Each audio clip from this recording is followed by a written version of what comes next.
देवेंद्र फडणवीस आपण झगडे का लावून राहिले जाती जातीमध्ये? पहिले हिंदू आणि मुसलमान मध्ये झगडे लागले, आता तुम्ही जाती जातीमध्ये झगडे लागले. एससी प्रवर्गामध्ये वर्गीकरण करा असा तुमचा हेतू आहे. बाबासाहेब आंबेडकरांनी बराबरीचा अधिकार दिला, सगळ्यांना समान अधिकार दिला, समान आरक्षण दिलं.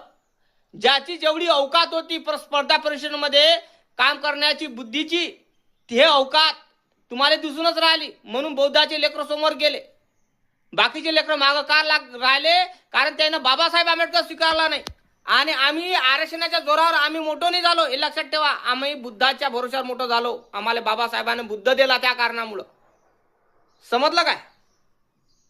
बाबासाहेबांचे विचार आचार आम्ही अंमलात आणले त्या कारणामुळं. आणि तुम्ही ओबीसी त्यांच्या आरक्षणही